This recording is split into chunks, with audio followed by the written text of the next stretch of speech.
mungkin bisa begitu, tapi Hansip yang bingung. Ini si Ustadz bikin tua, bukan bikin bener, bikin PA ini Ramadan. Tidur depan pintu. Makanya perlu dimaknai dulu. Kenapa Nabi lebih memilih tidur di depan pintu?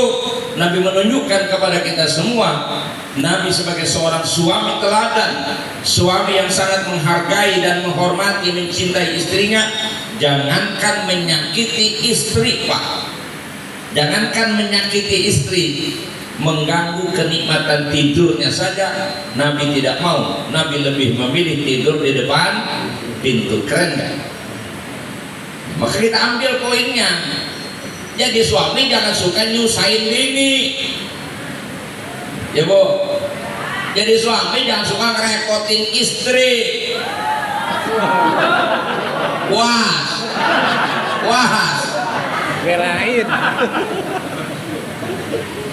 Kalau poinnya kita tangkap sudah, bahwa jadi suami jangan suka nyakitin, jangan suka ganggu, jangan suka ngerepotin istri. Kalau poinnya itu, jangan juga kemudian kebangatan lebay setiap pulang malam tidur depan pintu. Kita bisa pakai cara lain, Pak, tanpa harus maksa tidur depan pintu. Caranya kita bisa pesan sama istri kita, kunci dari dalam, anak kuncinya pelojoran lewat kolong, bisa nggak?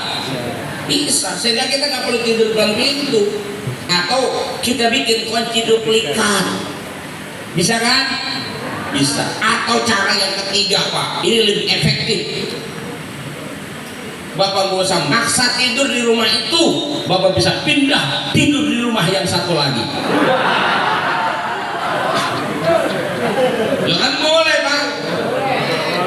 Bos dua. Oh, yang keberatan. Saya tahu Bu, saya ngomong begini, di mana-mana saya berani ngomong begini karena yang begini mah nggak ada yang berani. Sejauh yang saya tahu dan saya amati, laki-laki yang bisa kawin lagi itu cuma 4. Satu, tokoh agama, kiai atau ustaz, layak dia kawin lagi. Kenapa? Karena dia bisa ngedidik istri.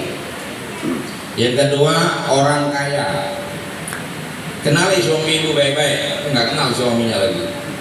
Yang kedua, orang kaya, karena dia bisa ngebiayain istri. Kalau kiai bisa ngedidik istri, pantas bininya banyak. Yang kedua, orang kaya pantas kawin lagi karena bisa ngebiayain istri. Yang ketiga, jawara, jagoan, karena dia bisa ngelindungin istri. Yang keempat nih, orang PA, kaya kagak, alim kagak, jawara bukan, pakai nekat kawin lagi. Coba dah. Mudah-mudahan yang di sini mah antara nomor 1, 2, 3, 4 enggak. Oh no, masih manyun aja, nggak sanggup dia denger. Dan saya mau balik. Jadi ngikut Nabi intinya. Jadi poin pentingnya kita meniru, meneladani, mencontoh. Apa yang kita tiru, apa yang kita teladani, apa yang kita contoh. Satu kalimat sederhana, akhlak. Kenapa akhlak? Ya karena memang poin penting agama itu akhlak. Ukuran orang beragama, religiusitas seseorang plus dengan spiritualitas seseorang, bila benar itu dilakukan atas landasan dan pemikiran yang jelas, riwayat yang benar, pasti akan melahirkan akhlak yang terpuji. Maka itu ketika Nabi menyabdakan innama bu'ithu liutammima makarimal akhlak, aku diutus untuk menyempurnakan akhlak, karena memang semua perintah-perintah agama, larangan-larangan dalam agama itu membentuk karakter manusia, membentuk akhlak yang mulia. Andaikan perilaku keberagamaan kita, ibadah kita belum mampu atau tidak bisa membuat kita punya akhlak yang mulia, itu artinya kita baru sekedar kulit dalam beragama ini, belum menyentuh esensinya. Makanya ada banyak ancaman di sana. Dan kita juga suka ngomong sendiri mirip dengan kata-kata itu. Umpama nih ada Ki Haji pelit, kan orang bilang, percuma Ki Haji pelit, gitu kan? Padahal kan kenapa sasarannya Ki Haji yang pelit? Yang kalau bukan haji nggak ada yang pelit. Kan yang pelit bukan Ki Haji doang, lu juga sama. Cuman maksudnya sejatinya orang kalau udah haji itu udah kagak pelit, gitu Pak. Sejatinya orang kalau udah sholat ya bener gitu. Sehingga kalau orang kagak bener, percuma lu sembahyang. Secara normatif nggak percuma orang jalankan perintah kok. Bahwa sholatnya belum menghasilkan perilaku yang baik, itu persoalan lain. Sama ibu-ibu umpama ngaji mulu percuma, melaki ngelawan aja, gitu ya. Ya nggak percuma ngajinya, cuman belum maksimal berarti. Jadi agama itu membuahkan akhlak, perilaku yang terpuji. Ini kalau udah siang banget, ini romannya kayak udah gerak banget, saya udah geringsang bener ini. Ngomongin akhlak, saya mau fokus pada 3 poin saja lah. Yang 3 masalah ini. Jadi andaikan kita bisa mendapatkan ini, bisa mencontoh ini, bisa melakukan ini, maka insya Allah kita akan mendapatkan keberuntungan yang luar biasa. Karena ada banyak hamba-hamba Allah yang mempraktekkan ini, diangkat oleh Allah menjadi aulia, menjadi orang-orang yang menjadi kekasihnya Allah. Kita bisa niru, nggak usah ya pul-pulan begitu ya. Kita bisa niru 25% saja, alhamdulillah. Ini 3 hal saja, Bu. Yang pertama, sakhawatun nafsi, kedermawanan diri. Islam nggak ngajarin kita pelit. Kata Nabi, la yajtami'ul iman wal bukhlu, nggak kumpul iman dan kebakilan. Dengan kata lain, orang kalau udah beriman pasti kagak pelit. Atau tidak balik, orang kalau pelit berarti paham nggak? Orang beriman tidak akan pelit karena iman nggak akan ngumpul nyampur dengan pelit. La yajtami'ul iman wal bukhlu, kayak air apa minyak nggak bakalan nyampur ke budak sariawan lu aduk, nggak bisa. Lu kenyataannya ada banyak Pak Ustaz, orang beriman tapi pelitnya sundul langit, ada. Orang bikin musola nyumbang kagak ngomel, ada yang begitu? Ada. Pengen mau nyelidikin pembukuan lagi, kita pengen tahu dulu pembukuannya, lah nyumbang kagak pakai.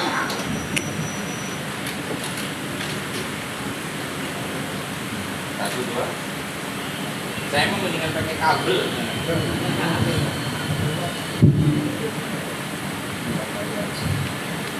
Kalau pakai kabel aman, gak bakalan putus. Kalau dia digunting kabelnya. Tuh sakhawatun nafsi itu penting betul. Apalagi kita hidup sekarang di era orang-orang lebih mementingkan kepentingan pribadinya ketimbang kepentingan bersama. Hari ini yang lebih mengembuka dalam hidup kita adalah agenda-agenda pribadi kita, kepentingan-kepentingan pribadi. Maka itu diancamkan oleh Nabi kita, laisa minna man bata syab'anan wajaruhu ja'i'un an jambai wa huwa ya'lam. Bukanlah termasuk golongan kami, atau yang lebih moderatnya, bukanlah termasuk orang yang mengikuti sunnah kami, bukanlah termasuk golongan yang menjalankan sunnah kami, kata Nabi, orang yang tidur di malam hari dalam keadaan kenyang sementara dia tahu tetangganya lapar. Apa maknanya? Kita mesti peduli, senang berbagi, senang memberi, dan itu hakikatnya kaya sebenarnya. Karena kalau kaya dihitung dari pencapaian materi, nggak akan ada ujungnya, nggak akan pernah. Hari ini kita yang nggak punya duit bilang saya kalau punya duit 10 juta aman ini, itu ente nggak punya duit. Begitu besok ente punya duit 10 juta, ente bilang apa? Duh, ya duit cuma 10 juta, kalau 100 juta sih mending nih. Begitu ente punya 100 juta, ente bilang serba tanggung di 100 juta mau dibeliin apa ini? Kalau 1 miliar mah rasanya aman ini. Udah 1 miliar ngomong lagi. Duit cuma 1 miliar. Kalau 100 miliar sih kali enak nih buka pabrik. Begitu ngomongnya. Kita punya pabrik 1 pengen 2 pengen 3. Baru berakhir ntar dijijelin tanah. Alhaakumut takatsur hatta zurtumul. Nggak ada ujungnya, makanya nggak akan pernah kaya. Makanya Bu, kalau mau jadi orang itu rajin-rajinlah bersedekah, maka kita akan jadi orang kaya. Jangan bilang, saya kalau kaya mau sedekah. Kenapa saya belum sedekah? Karena saya susah. Bu, jangan nunggu kaya mau sedekah, sedekahlah supaya kau jadi orang kaya. Amin gampang, pelitnya buang. Ini mak-mak nih kadang-kadang lucu. Orang datang ke rumah udah tahu kalau yang datang tuh minta, dia minta lagi. Udah tahu yang datang assalamualaikum tangannya begini nih, kan minta tuh, dia paham nggak Bu? Atau udah begini? Paham kan?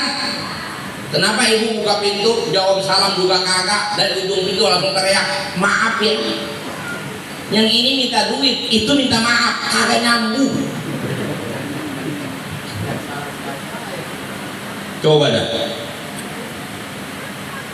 Pengemis minta bantuan, yang punya rumah minta kenyang, maaf nih.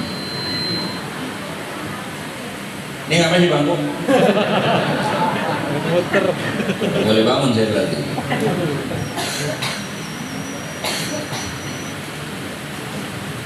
Kita ini nggak usah nunggu jadi orang kaya raya Pak. Yang penting punya mental kaya. Punya sedikit saja kita sudah memberi, itu tandanya kita punya jiwa yang kaya. Itu kata Nabi, laisal gina an kathratil arad walakinnal gina ginan nafs. Kaya itu bukan kaya materi, tapi kaya hati. Biar punya sedikit pengennya bagi orang, berbagi, meluaskan kesempitan orang, menutup hajat orang, membayarkan hutang orang, membebaskan hutang orang, it'amut to'an, ngasih makan orang, nolong orang, nolong saudara. Saudara kita datang minta tolong, minta bantuan, sebagai saudara kita mesti sambut itu. Waduh nggak punya uang, nggak apa-apa nggak punya uang Bu, kan di leher masih ada kalung, kan bisa dicopot itu kalung, suruh jual sendiri dia. Bagus enggak kira-kira? Ibu bilang nih tolong gua nggak sempet jual ke pasar, lu jual sendiri dah. Suratnya benarannya di mana gua lupa. Lu bawa toko mas pasti laku ini mas. Lu beli sendiri, ada jual sendiri, ntar duitnya lu pakai. Selesaikan urusan lu, gua doain mudah-mudahan semua urusan lu selesai. Bagus nggak begitu? Bagus. Kerjain kagak? Tuh jeleknya tuh. Tahu bagus gak dikerjain. Yang ada malah ada bilang kagak ada. Saudara datang minta tolong, enteng banget ya, boro-boro gua bantuin lu, gua juga lagi susah. Itu yang sering kita dengar bahasanya. Kata orang susah, saya bukan nggak mau sedekah Ustaz, saya kan susah. Kalau udah kaya kan saya sedekah. Kata saya, lu boro-boro kaya, susah aja pelit. Makanya hidup kalau pengen dikasih mudah oleh Allah, banyakin sedekah. Kan begitu ayatnya. Fa amman a'ta wattaqa wa saddaqa bil husna fasanuyassiruhu. Kalau kepingin dapat mudah dalam hidup ini, dapat masalah selesai, banyak bantu orang. Karena Nabi udah bilang, ahabbun nas indallah anfa'uhum linnas. Hamba yang paling dicintai Allah adalah hamba yang paling bermanfaat bagi orang. Jangan melotot lu, serem ah. Saya mah ngajak sedekah. Orang kaya kalau sakit pada susah diobatin. Kenapa? Penyebab penyakitnya dia ngobatin. Sering ngecewain orang susah, tangisan orang susah, kesedihan orang susah dipindahin sama Allah ke diri dia lewat penyakit. Akhirnya malam dia merintih. Makanya ngobatinya kata Nabi, wadawu mardokum bis sadaqah. Obati orang-orang sakitmu dengan sedekah. Berobat ke Singapura puluhan juta, ratusan juta dia bayar, baik kagak. Tetangganya yang fakir miskin coba dikasih duit saran 5 juta, baik penyakit ente. Ada orang susah pasti doain. Sama ibu pengemis datang ke rumah, itu cara Allah mungkin menyelesaikan urusan kita. Cuman kitanya bandel, kagak mau ngasih. Saya bilang sama istri saya, pantang orang datang ke rumah kita, keluar dari rumah tanpa memberikan apapun yang mereka butuhkan sebatas kemampuan kita, walaupun tidak semua. Jangan dipiara itu yang namanya pelit itu. Termasuk syahwatun nafsi itu ya, kita punya jiwa yang suka memaafkan orang. Kalaupun tidak bisa bagi uang, kata Nabi, tabassumu kali akhika sedekah, senyummu pada saudaramu sudah merupakan sedekah. Cuman tunggu datang tamu ya baru senyum, jangan senyum sendiri. Itu satu. Yang kedua, salamatus sadar. Nih, punya hati biar lempeng. Orang sekeren apapun Pak, setinggi apapun ilmunya, hatinya bengkok, rusak. Apalagi orang awam, orang alim sekalipun, kalau hatinya bengkok, rusak Pak. Itu namanya salamatus sadar. Tetangga makan bandeng dia ketulangan, tetangga beli motor dia beli Paramek, tetangga nempatin rumah baru dia masuk rumah sakit. Apa tuh namanya tuh? Dengki. Ada yang begitu? Ada banyak. Sini mah gak ada lagi ngaji. Ini kalau ngaji gini kayak orang bener semua. Wah, hati ngeruwet aja. Gak boleh orang bebelian langsung punya komentar. Jangan-jangan. Orang bikin rumah dia curigai. Orang beli mobil curiga. Hidup si hati romanya nggak ada lempeng-lempengnya. Gelap bener. Beresin dulu hati kita. Ini gara-gara kita lebih banyak ngurusin urusan orang ketimbang urusan sendiri. Dirinya punya penyakit, yang dilihat penyakit orang itu rusak. Jangan-jangan ini ya kayak ngepet kayaknya. Kenapa lu urusan orang lu urusin? Tahu kagak apa kagak menduga-duga yang kagak-kagak. Kadang-kadang mohon maaf ini emak kadang-kadang ada-ada aja dia ngeliat rumah gede aja dia pikirin nyapunya. Padahal rumah dia bukan bukan. Saya rumah gedenya itu gimana nyapu sama ngepelnya ya lebih nyaman. Rumah lu bukan lu mikirin ngepel rumah orang. Kadang-kadang komentarnya lucu-lucu. Bau-bau juga sama. Orang punya tanah lebar, punya kebun luas, dibilang saya ini bagaimana bayar pajaknya, biarin. Dia yang bayar, apa situ yang pusing. Ini hati ini pada bengkok nih urusan. Lempengin hati. Jadi kalau hati lempeng tuh kelihatan aja indah, adem jadinya. Ngeliat tetangga kaya, alhamdulillah. Kemarin dia pinjam duit mulu sama gua, sekarang dia udah kaya, anaknya udah kaya, alhamdulillah, udah kagak nyusahin gua. Begitu orang mah. Ini mah tetangga susah dia yang repot, tetangga kaya dia pusing, kena hati kagak lempeng lu. Dipinjemin jatah, minjem mulu, sekarang dia udah kagak minjem, lu curigain. Gimana? Ini saya ngomong orang Betawi aja, saya mau ngomongnya begini Bu, ibu senang kagak senang bodo amat. Saya mau ngomong apa adanya, nggak ada tedeng-tedeng udah. Salamatus sadar. Yang kedua, nih tata hati kita, jangan pernah merasa diri kita lebih hebat dari orang lain. Ini kadang-kadang penyakit kita di situ tuh, sombong itu, kibir, ujub, sum'ah, ria, sepaket tuh. Awalnya ria, abadnya pengen dilihat orang, sholat tahajud malam-malam pengen masang status. tahajudnya jam 3, jam 4 masang status. Alhamdulillah baru selesai melaksanakan sholat tahajud. Kata malaikat, gua nyatut aja belum. Apa aja pamer, udah kaya yang paling. Bilang eten data warga nggak mampu daftar, tapi gaya hidup kayak jet set.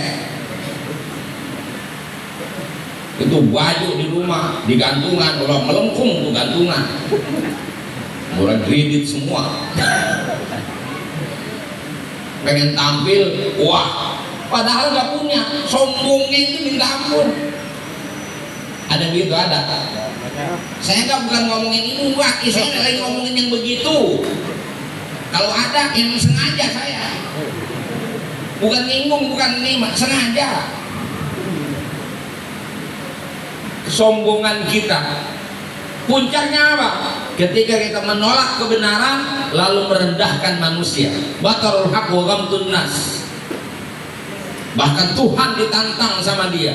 Manusia sedikit saja diberikan kekuatan, kekuasaan, seringkali muncul merasa menjadi Tuhan. Dan itu sudah diwakili oleh Fir'aun dan Qarun. Dan tipikal kayak gitu banyak sampai hari ini, bukan cuma Fir'aun doang. Banyak, bukan cuma Qarun doang. Ini modelnya alhamdulillah nih. Kita nih pada di mana aja pengajian kita datang. Saya tabligh sono kemari lihat jamaah rame. Itu kalau di atas satu-satu itu rata-rata jamaahnya orang susah, mau orang kaya. Orang kaya mah rada ogah ngaji. Ini kalau kaya nih nggak di sini. Dari Singapura, di Labuan Bajo. Alhamdulillah, karena kita memang enggak kaya raya, kaya sih kaya, cuman nggak ada rayanya. Jadi masih doyan sama ngaji. Coba dikasih kaya bin raya, deh. Paling yang datang sumbangannya, orangnya mau kemana tahu. Coba data kalau percaya, data yang ada di masjid, di musola, data dah. Berapa banyak orang yang kaya raya, berapa banyak yang susah? Pasti banyak yang susah. Maka bersyukurlah jadi orang susah, kita jadi rajin ngaji.